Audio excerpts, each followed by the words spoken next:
It's time for business news with Richard Southern. And Richard, it appears the glass ceiling is still firmly in place in many parts of the business world.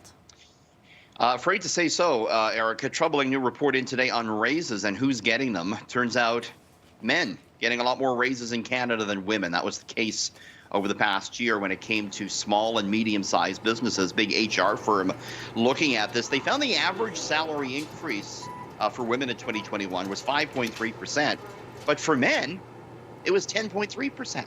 The average monthly salary for a woman, anywhere between $1,000 and $2,000 less than what a man earned this year. And economists, Erica, say the pandemic has really only exacerbated the inequality in the labor market that's been around for a while. I mean, we already know women, unfortunately, were being paid 89 cents for every dollar men made. But 1.5 million Canadian women lost their jobs at the beginning of the pandemic, and 45% of women in the country experienced a decline in the amount of hours worked over the pandemic. As far as why this continues to happen, could come down to who's in charge. There's only a small amount of companies in Canada still that have a lot of women in the C-suite, in the executive ranks, Erica. Hopefully we're going to see this situation get better in the coming year. All right, it spawned some of the funniest and most bizarre social media trends we've ever seen. We've talked about it a lot, but TikTok is no joke from a business standpoint, Richard. Nope, they got a lot of people watching, a lot of eyeballs on that app.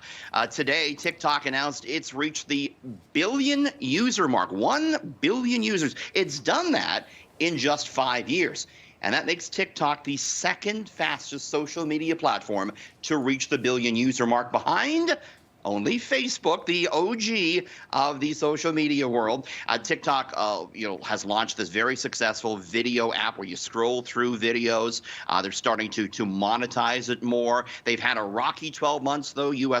Former U.S. President Trump tried to ban it in the States, but it was sold, and Biden's allowing it to go forward. But it's one of those things where it's very addictive. You were telling me, Erica, when you're on it for a long time, they actually warn you, hey, are you okay? Do you want to keep watching TikTok? They have those safeguards. It's kind of like Netflix, where they say, are you still there? Are you still present? Do you want to keep doing this? Or do you maybe want to go grab a drink or something? So, yeah. And they hook you in. That's how they have a billion people watching. Yeah, okay. And finally, a big name retailer is being fined for allegedly violating Canada's anti-spam law. Yeah, trouble in the world of khakis, Erica. Gap is forking over some sizable money to us Canadian taxpayers. Canada's telecommunications regulator, the CRTC, says Gap has agreed to pay $200,000 for allegedly violating Canada's anti-spam legislation.